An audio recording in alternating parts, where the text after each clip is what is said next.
Bonjour, bienvenue à cette troisième session de vocation disciple. On a vu une première session sur le maître, on a vu une deuxième session sur la confrontation de deux visions, et on voit maintenant dans cette troisième session deux maîtres, une direction, deux maîtres, une direction. Il y a une question qu'on doit se poser à ce stade-là dans notre étude. Cette question c'est qui est notre maître? Parce qu'en fait, on a commencé en disant que c'était Christ, notre maître. Et puis après, on a continué en disant qu'on devait chercher des maîtres humains. Mais alors, finalement, qui est notre maître? Et c'est une question qui est légitime et c'est une question qui trouve écho dans deux passages en particulier du Nouveau Testament, dans les lettres de Paul, que j'aimerais vous lire maintenant. Le premier, c'est dans Philippiens 2, 5 et 3, 17. Alors, Philippiens 2, 5, qu'est-ce que Paul dit aux Philippiens? Philippiens 2, 5. Il leur dit ceci: que votre attitude soit identique à celle de Jésus-Christ. Et puis ensuite, il décrit l'attitude de Jésus-Christ, lui qui était de condition divine, il n'a pas regardé son égalité avec Dieu comme un butin à préserver, etc., etc.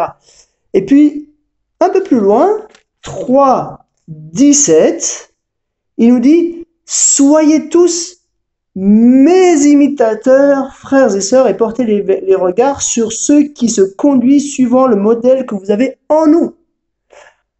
On voit que Paul considère les deux réalités. Il donne deux commandements: de suivre Christ, d'imiter Christ, et puis deuxièmement, d'imiter lui-même et ceux qui l'imitent. Donc, maître divin, maître humain, les deux sont possibles. Et c'est encore plus visible dans un deuxième texte, dans 1 Corinthiens chapitre 11, le verset 1.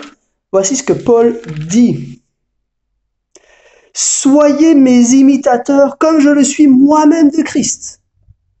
Donc Paul reconnaît que ces deux types de maîtres existent. Premier point donc, le maître suprême, Christ.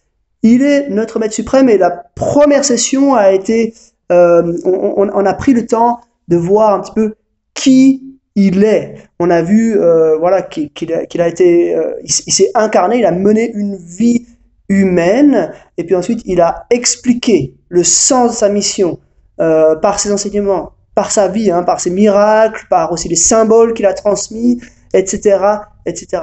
Jésus-Christ est ce maître suprême. Et là, ça vaut le coup de faire une petite illustration pour bien comprendre la complémentarité de ces deux maîtres. Cette illustration, je la tire d'un livre qui s'appelle L'appel de la forêt, d'un auteur qui s'appelle Jack London, je crois, un livre que j'avais lu il y a voilà, quelques années. Et en fait, ça parle d'un chien qui fait partie d'une meute qui tire des traîneaux postaux en particulier pour voilà, dans le nord des États-Unis ou au Canada, je sais plus très bien, et qui relie différentes villes.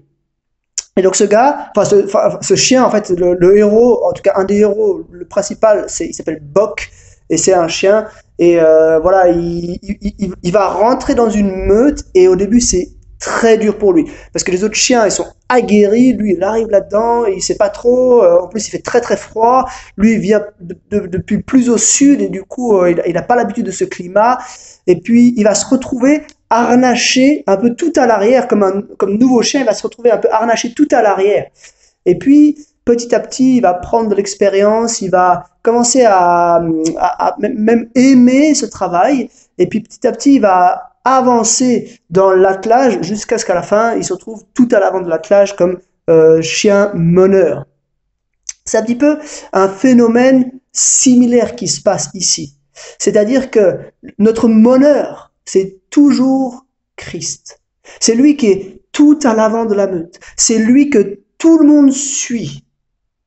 Et en même temps, nous avons le chien qui est juste devant nous. C'est lui vraiment que nous suivons de près. Lui-même, il est connecté, il suit Christ.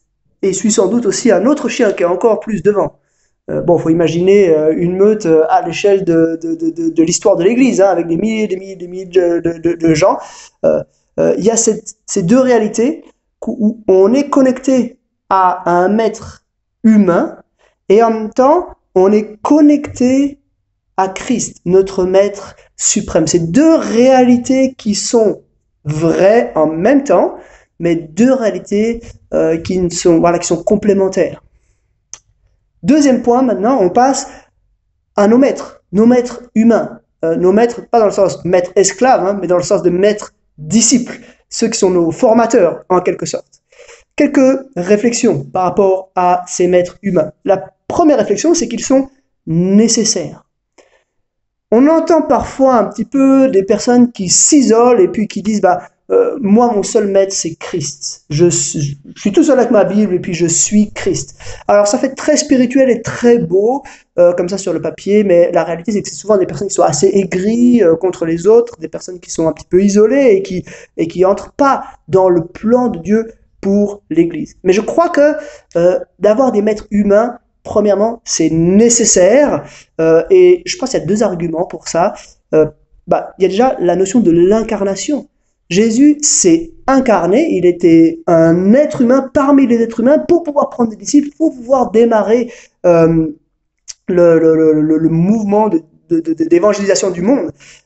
Dieu aurait pu aussi simplement inspirer un prophète, un de plus, et puis voilà, donner ses directives à son peuple. Maintenant, Dieu a voulu venir lui-même en chair et en os, corporellement, auprès des êtres humains, pour pouvoir être un maître avec eux. Et de la même façon, un petit peu, nous devons nous investir corporellement. C'est nécessaire qu'on ait cette relation, pas seulement des directives qu'on va donner à quelqu'un, mais cette relation les uns avec les autres qui va permettre aux personnes, enfin à nos disciples, d'avancer, de grandir. Puis le deuxième argument qui nous montre que c'est nécessaire, c'est un argument qui est en lien avec la structure de l'Église. Comment fonctionne l'Église? Alors on va pas faire toute une étude de l'Église, hein, on avait vu ça l'année passée dans l'Église mode d'emploi, mais là j'aimerais simplement vous lire un verset dans Éphésiens 4, verset 16. Paul écrit ceci: c'est de lui, entre guillemets de Christ, hein, c'est de lui que le corps tout entier, bien coordonné et solidement uni grâce aux articulations dont il est muni, tire sa croissance en fonction de l'activité qui convient à chacune de ses parties et s'édifie lui-même dans l'amour. Donc, l'Église ici est comparée à un corps qui s'édifie lui-même à la suite de Christ, mais où chaque partie est nécessaire pour l'auto-édification de l'ensemble.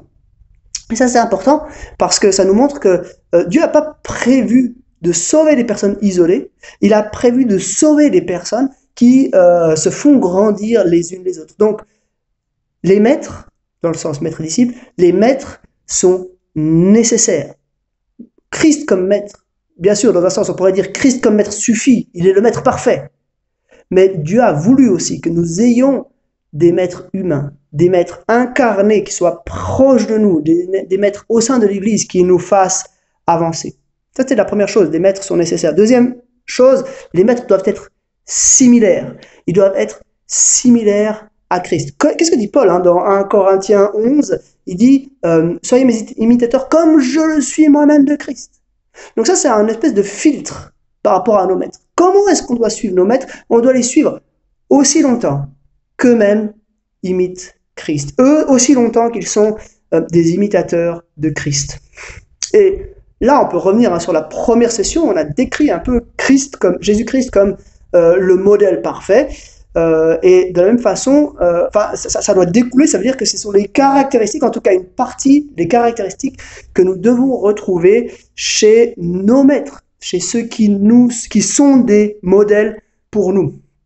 Et en particulier, je pense que voilà, on doit retrouver, on a dit que Christ, il a vécu une vie d'humilité, et on doit retrouver, je crois vraiment, la même humilité dans nos maîtres. Hein. Le Nouveau Testament nous le dit, Dieu résiste aux orgueilleux, mais fait grâce aux humbles. L'humilité est vraiment une caractéristique particulière dans la pensée de Dieu, parce qu'on est pécheur et que l'humilité est la première étape pour enfin la reconnaissance que nous sommes pécheurs, donc l'humilité, est la première étape pour arriver au salut. On peut aussi mentionner Moïse dans Nombre 12, verset 3, il nous est dit que or, Moïse était un homme très humble, plus humble que n'importe quel homme à la surface de la terre.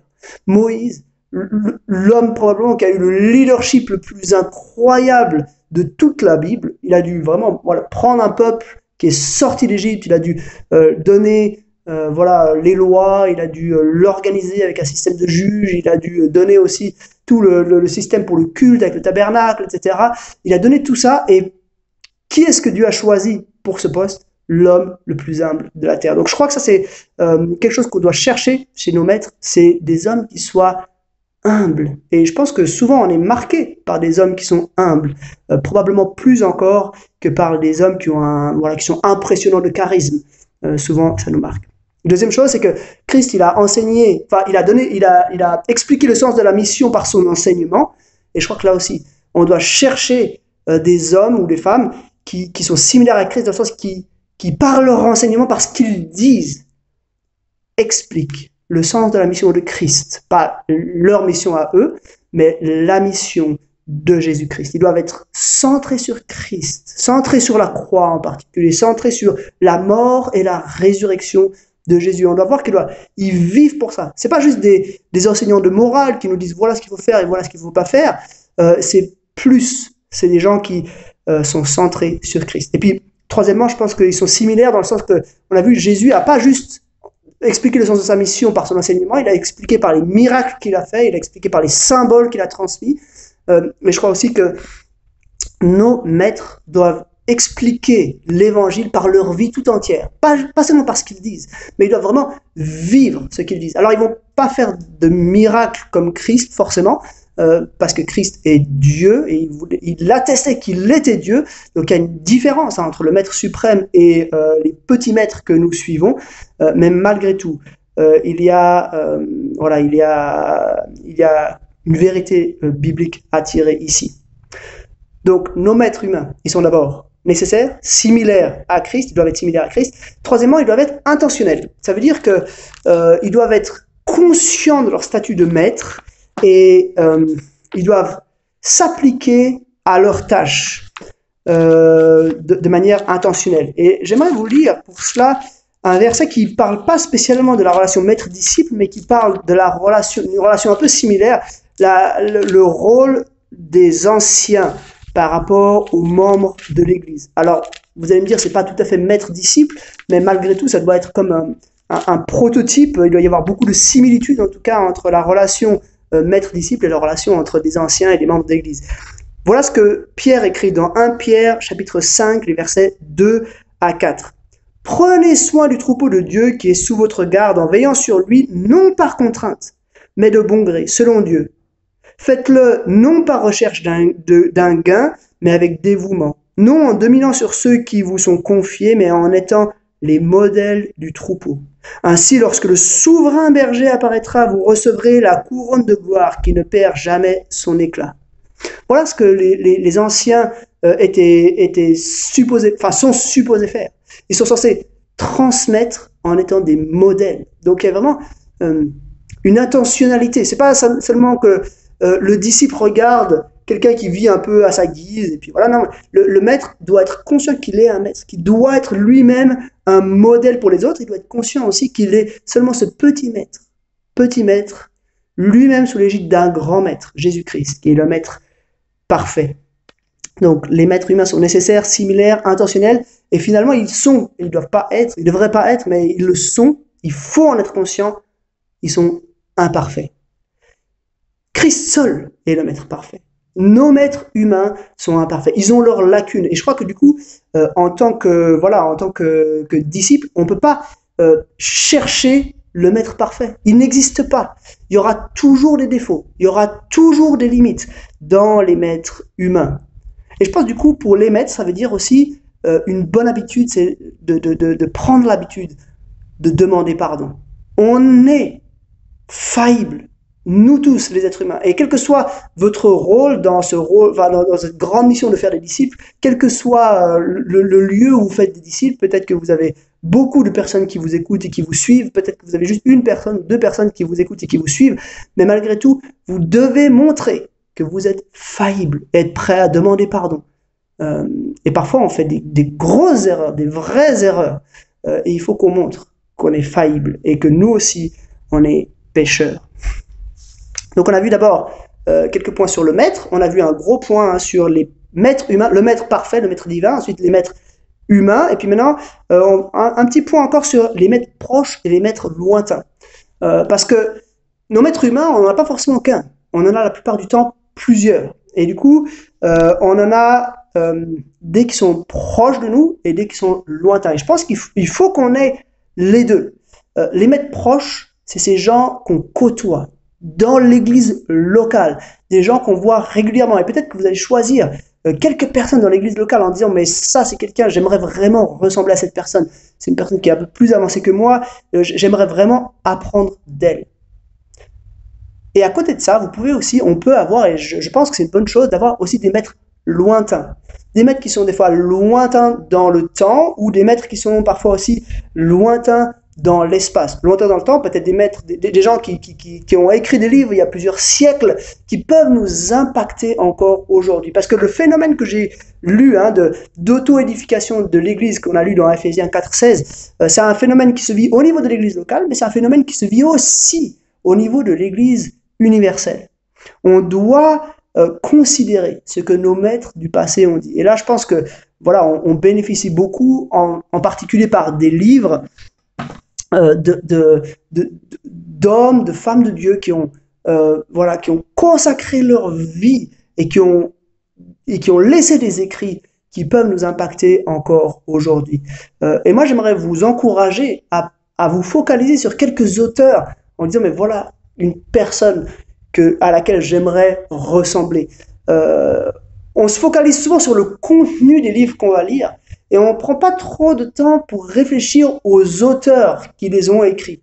Et moi, j'aimerais vous encourager à peut-être lire quelques livres d'un auteur. Vous dites, mais voilà quelqu'un qui m'intrigue, voilà quelqu'un que j'aimerais apprendre à connaître, j'aimerais comprendre sa relation avec le maître divin et j'aimerais qu'il devienne en quelque sorte mon maître. Et alors c'est sûr, avec un tel maître, vous n'allez pas, ça va pas remplacer des maîtres humains, des maîtres proches, mais je crois qu'il faut que ces deux choses soient complémentaires. Choisissez-vous, voilà, peut-être un grand homme de la Réforme ou par après, voilà, je sais pas, chez les Puritains ou quelque chose comme ça. Demandez conseil à quelqu'un autour de vous qui vous dise, mais voilà un homme que vous pourriez suivre. Moi, il y a par exemple un auteur qui m'a beaucoup impacté, c'est un monsieur qui s'appelle Kevin DeYoung. Je ne l'ai pas vraiment rencontré dans ma vie, mais voilà, j'ai lu plusieurs de ses livres à un moment donné de ma vie, et ça m'a vraiment impacté positivement. J'ai un peu l'impression de le connaître, même si on ne s'est jamais vu, et il m'a vraiment permis de grandir et d'avancer. Donc ça, c'était par rapport aux maîtres proches et aux maîtres lointains. Quatrième point, il y a aussi différents maîtres. Il peut y avoir des maîtres dans des domaines différents. Faut pas juste voir une personne. Voilà la personne que j'ai envie de suivre. Mais peut-être que vous pouvez avoir différents maîtres. Peut-être que vous pouvez avoir un modèle devant vous qui est peut-être un modèle parce que c'est quelqu'un qui a une grande piété. Vous dites voilà, ça peut être quelqu'un qui n'a pas une grande connaissance, mais voilà, il passe du temps dans la prière, il passe du temps seul à seul avec Dieu et ça m'attire chez cette personne. Et puis peut-être vous allez le dire à cette personne, puis lui dire, mais est-ce que je peux venir des fois prier avec toi ou quelque chose comme ça?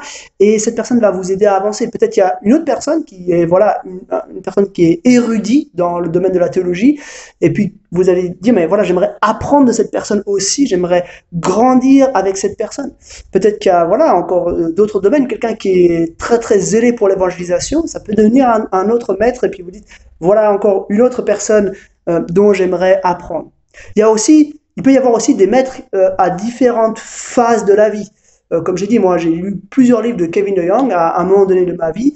Aujourd'hui, j'en lis plus autant que ça. Je lis d'autres auteurs, mais je pense que parfois ça correspond à un stade et à une période de notre vie. De la même façon, avec les maîtres proches, Il se peut que voilà, quelqu'un vous encourage beaucoup à une période de la vie. J'ai quelques personnes, par exemple, dans l'adolescence, qui m'ont beaucoup impacté, un moniteur de groupe de jeunes ou quelque chose comme ça.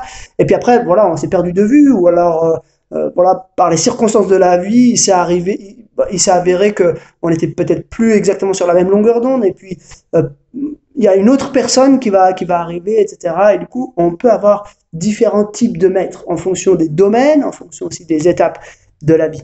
Voilà, on arrive à la fin de cette session, cette troisième session. Je voulais simplement un devoir. La dernière fois, on a fait l'analyse de l'Église, et puis cette fois, vous pouvez faire l'analyse de votre propre vie. Et puis, essayez de regarder qui sont vos maîtres. C'est qui un peu les gens qui façonnent votre pensée ou qui ont façonné dans le passé votre pensée. C'est qui les gens que vous avez imités, que vous avez envie d'imiter. C'est qui les gens qui vous ont fait grandir. Faites une petite liste. Vous verrez qu'il y en a sans doute plus qu'il n'y paraît. Peut-être des pasteurs, peut-être des responsables de groupes de jeunes, peut-être des frères et sœurs de l'Église, simplement, voilà, qui vous ont marqué par tel ou tel aspect. Et posez-vous la question pour chacun d'entre eux, une fois que vous avez fait la liste, comment cette personne est elle-même disciple de Christ. En quoi quel aspect chez cette personne j'ai envie d'imiter parce que c'est cet aspect où cette personne imite Christ. Pour revenir à 1 Corinthiens 11, soyez mes imitateurs comme je suis moi-même de Christ. Demandez-vous, pas par rapport à Paul, mais par rapport à un maître en particulier, en quoi est-ce que cette personne imite Christ et j'ai envie de l'imiter pour cela. Donc, faites une petite liste, puis à côté, vous notez, mais quel aspect de la vie de cette personne j'ai envie d'imiter. Et ça va un peu compléter et rendre plus réel les différents points qu'on a vus dans cette session. Voilà, je vous dis à tout à l'heure pour la 4e session.